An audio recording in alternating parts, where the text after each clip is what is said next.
እንደ ሀገር በርካታ ለውጦች የታዩበት የ2017 በጀት ዓመት መጠናቀቅን ተከትሎ በተጓዳኝ ልጓም ያልተበጀለትና የዱር ፈረስ ሆኖ እንዳሻው እየፈነጨ ያገኘውን እየረገጠ ያለው የኑሮ ውድነት በተጓዳኝ ሊገራው የሚገባ ጠንካራ አሰራር የሚፈልግበት ጊዜ አሁን ነው። አጠቃላይ እድገቶች እንደ ሀገር ሲታዩ እሰየው የሚያሰኙ ቢሆንም ብዙ ሚሊዮን ዜጎች አሁንም ወደ ችግር አዘቅት እየተንደረደሩ ከገደሉ አፋፍ ቆመዋል። የሀገር እድገት በሳይንሳዊ ስሌት ብቻ ሳይሆን መሬት ላይ ባለው እውነታም ይለካ። እድገት መንግስት በሚያገኘው ገቢ ብቻ ሳይሆን መሰረታዊ ምርቶች አቅርቦት ከብዙሃኑ ህብረተሰብ የኑሮ ደረጃ ከሀገር አምራችነትና ከመደበኛው እድገት አንጻርም ይቃኝ። የአሃዱ ሬዲዮ የሳምንቱ አብይ ጉዳይ ማጠንጠኛ በርካታ ኢኮኖሚያዊ ለውጦችን ይዞ የመጣው የ2017 በጀት ዓመት ተጠናቆ ወደ ቀጣዩ በጀት ዓመት ልንሸጋገር ከደጅ ቆመናል። ኢትዮጵያ በታሪኳ በብዙ መዝና ጥቅምና ጉዳቱን አስልታ በእንጥልጥል ትታው የነበረው የማክሮ ኢኮኖሚ ማሻሻያ ተግባራዊ የተደረገው በዚሁ ሊጠናቀቅ ባለው በጀት ዓመት ነበር። ጥቅሙም ጉዳቱም በቅጡ ተጠንቷል የተባለለት ይኸው የተሟላ የማክሮ ኢኮኖሚ ማሻሻያ የተከሰተውን የማክሮ ኢኮኖሚ መዛባት ለማስተካከል የሚያስችሉ በርካታ ማሻሻያዎች ተግባራዊ ከተደረጉ አንድ ዓመት ሊሞላ አንድ ወር ቀርተውታል። እነዚህ ማሻሻያዎች በአንድ በኩል ለኢትዮጵያ ይዘውት የመጡት ጸጋ፣ በሌላ በኩል ደግሞ በሌሎች ሀገራት ምርቶች ላይ የተንጠለጠልን እንደመሆናችንና አብዛኛውን ምርቶች በውጭ ምንዛሬ የምናስገባ በመሆናችን ዓለም አቀፍ ገበያው ላይ ተወዳዳሪ ለመሆን እንዳንችልና የምርቶችና የአገልግሎት ክፍያዎች በከፍተኛ ሁኔታ እንዲጨምሩ ምክንያት ሆኗል።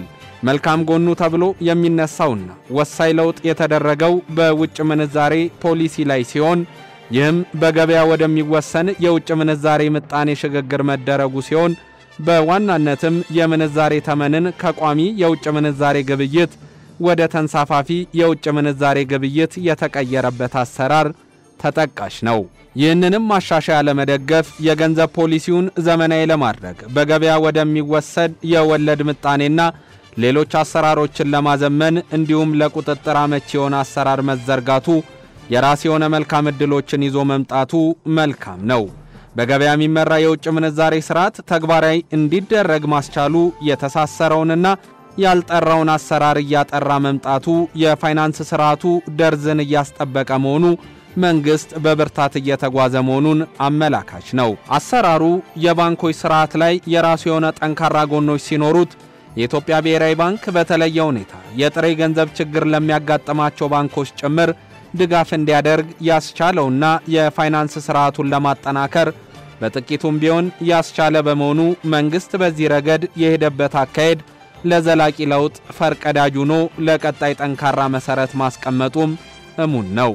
የማክሮ ኢኮኖሚ ማሻሻያው ከያዛቸው የለውጥ አቅጣጫዎች ውስጥ የፋይናንስ ተቋማትን ተወዳዳሪና ጠንካራ እንዲሆኑ እየሄደበት ያለው መንገድ የሚበረታታ ሲሆን መንግስት ገቢውን ለማሳደግ እንዲሁም የአገልግሎት ሰጪ ተቋማትን ገቢ ከፍ ከማድረግ አንጻር የተለያዩ መንግስታዊ አገልግሎት ሰጪ ተቋማት በመቶና ከዛ በላይ በሆነ እጥፍ ዋጋ መጨመር፣ የነዳጅ ድጎማ ዓመት ባልሞላ ጊዜ ቀስ በቀስ መነሳትና የዋጋ ጭማሪው በሁለት ወር ማሻቀብ የሸቀጦች ዋጋ የማይቀመስ መሆን ማሻሻያውን ተከትሎም የመጣ ጫና ነው። ማሻሻያው በሂደት የመጣ ለመሆን የዜጎች ገቢ ከሚመጣው ለውጥ ጋር የተናበበ እንዲሆን ማድረግ አለመቻል፣ የህዝብ ገቢ ከወጪው አንጻር አለማደግ ማሻሻያው ሚዛኑን እንዲስትና የኑሮ ውድነት እንዲፈጠርም ምክንያት ሆኗል።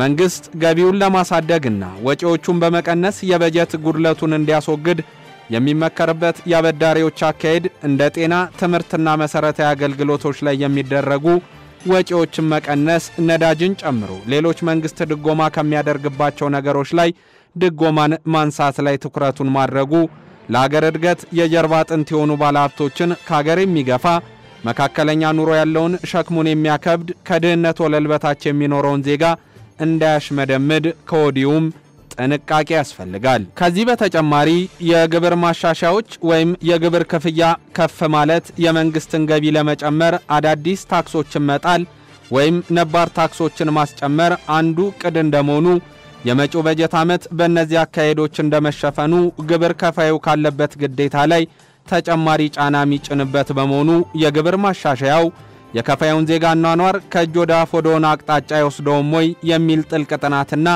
ተጨማሪ አማራጮች ሊቀመጡለት የሚገባ ጉዳይ ነው።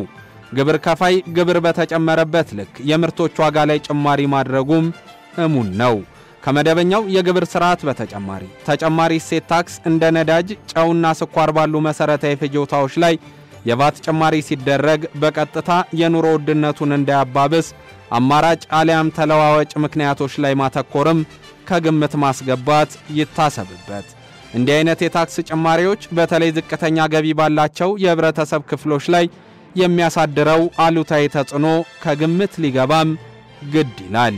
ምንም እንኳን ዝቅተኛ ኑሮ ያላቸውን ዜጎች ለመደጎም መንግስት የተለያዩ ድጋፎችና እገዛዎችን እያደረገ ቢሆንም የነተበው የብዙሃን ኑሮ እንደ ነገሩ ከማጥፋት ያለፈ የተሻለ ዘላቂ ሥራ ለመስራት አስቻይ ሁኔታ ባለመኖሩ አሁንም መካከለኛ ኑሮ ላይ ያለው ዜጋ የሚያግዝ አሰራር መዘርጋት ላይ ጠንካራ ስራዎች ተጠባቂ ናቸው።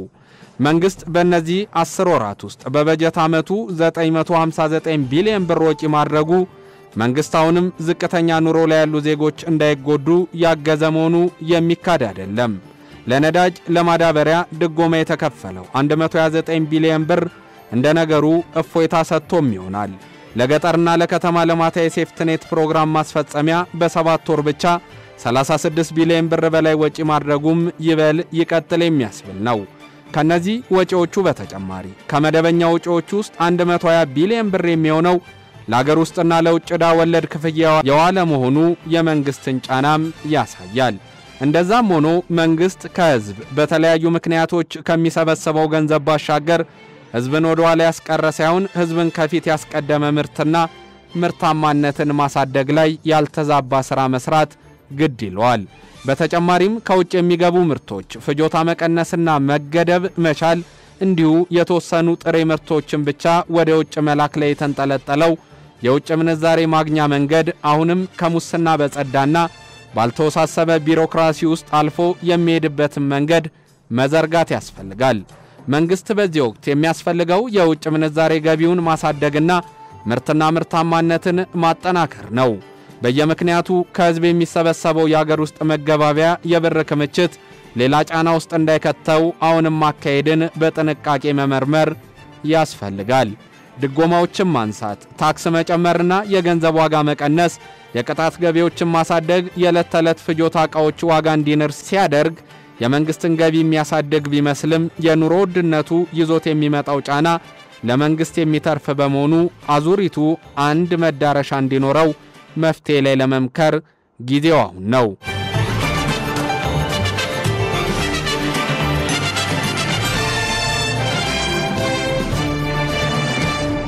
እንደ ሀገር በርካታ ለውጦች የታዩበት የ2017 በጀት ዓመት መጠናቀቅን ተከትሎ በተጓዳይ ልጓም ያልተበጀለትና የዱር ፈረስ ሆኖ እንዳሻው እየፈነጨ ያገኘውን እየረገጠም ያለው የኑሮ ውድነት በተጓዳኝ ሊገራው የሚገባ ጠንካራ አሰራር የሚፈልግበት ጊዜ አሁን ነው።